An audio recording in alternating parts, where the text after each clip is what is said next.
भर में NEET paper leak के खिलाफ जहां छात्र सड़कों पर उतरकर इंसाफ मांग रहे हो, वहीं अचानक अगर किसी राज्य की राजधानी युद्ध का मैदान बन जाए तो आप क्या कहेंगे?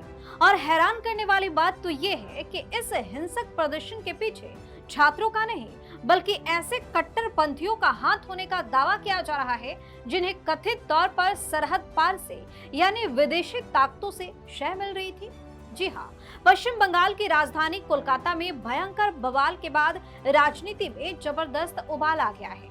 पश्चिम बंगाल के मुख्यमंत्री शुवेंदु अधिकारी ने इसे लेकर एक ऐसा सनसनीखेज दावा किया है जिसने सुरक्षा एजेंसियों से लेकर देश के सियासी गलियारों तक में हड़कंप मचा दिया। प्रदर्शनकारियों पर गुंडा एक्ट लगाने से लेकर 3 पीढ़ियों तक सजा याद रखने वाली चेतावनी अब दे दी गई है सीएम की तरफ से।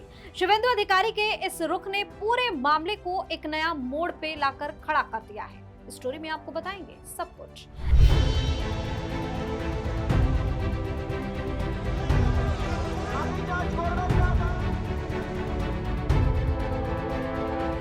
नमस्कार, वीके न्यूज देख रहे हैं और मैं हूं आपके साथ दिव्या सिंह। ये पूरा घटनाक्रम कोलकाता में नीट पेपर लीक के विरोध में आयोजित एक प्रदर्शन से शुरू हुआ। वामपंथी समर्थित प्रदर्शनकारियों और सुरक्षा बलों के बीच शुक्रवार को हुई इस झड़प यानी इतनी उग्र हो गई कि पुलिस को स्थिति पर काबू पाने के लिए लाठीचार्ज करना पड़ा, आंसू गैस के गोले दागने पड़े। इस दौरान हुई भारी हिंसा और उपद्रव के बाद राज्य सरकार ने तुरंत कड़ा रुख अपनाया और उपद्रवियों पर हाल ही में लागू किए गए गुंडा एक्ट के तहत कार्रवाई भी शुरू कर दी।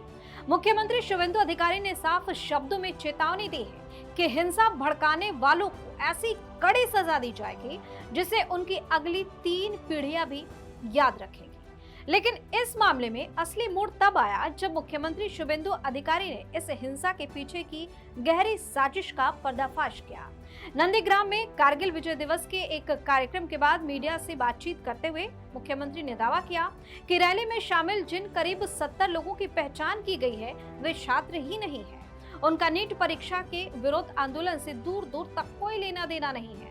शुवेंदु अधिकारी ने साफ आरोप लगाया कि ये लोग जमाती यानी इस्लामी कट्टरपंथी हैं और इसके पीछे विदेशी ताकतों का हाथ होने की पूरी आशंका है जिसकी जांच अब केंद्रीय एजेंसियां करेंगी।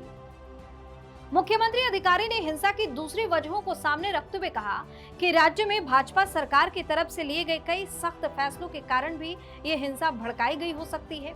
इसमें गैर पंजीकृत यानी कि अवैध मदरसों पर हुई कार्रवाई, ओबीसी सर्टिफिकेट को लेकर अदालती आदेशों का पालन, पशु वध से जुड़े कई नियम और लाउड स्पीकर और ध्वनि प्रदूषण पर कंट्रोल करने जैसे कई फैसले शामिल हैं। इन फैसलों की वजह से बौखलाए हुए कुछ तत्वों ने छात्रों के प्रदर्शन की आड़ ली। प्रदर्शन के दौरान एक पत्रकार पर हुए जानलेवा हमले का जिक्र करते हुए उन्होंने कहा कि मीडिया कर्मियों को भी जानबूझकर निशाना बनाया गया ताकि शहर में खौफ फैलाया जा सके। इस बीच केंद्र सरकार की तरफ से लोकसभा में पेश किए जाने वाले लोक परीक्षा संशोधन विधेयक 2026 पर बोलते हुए मुख्यमंत्री शुवेंदु अधिकारी ने पीएम मोदी की मंशा की तारीफ की। उन्होंने कहा कि यह विधेयक प्रधानमंत्री की उस प्रतिबद्धता को दर्शाता है जिसमें वे देश के करोड़ों युवाओं के भविष्य के साथ खिलवाड़ करने वालों पर नकेल कसना चाहते हैं। 2 साल पुराने कानून में हो रहे इस संशोधन के तहत हर राज्य में फास्ट ट्रैक कोर्ट बनाई जाएगी ताकि पेपर लीक के आरोपियों को जल्द से जल्द और सख्त से सख्त सजा दिलाई जा सके। फिलहाल पूरे पश्चिम बंगाल में सुरक्षा बढ़ा दी गई है और पुलिस गुंडा एक्ट के तहत उपद्रवियों की धरपकड़ में जुटी हुई है। सरकार के इस एक्शन से कट्टरपंथियों में अलग ही अफरा तफरी का माहौल देखने को मिल रहा है। खैर, आपकी अपनी राय क्या है कमेंट करके जो बताइए। चैनल को सब्सक्राइब कीजिए, वीडियो को लाइक और शेयर कीजिए।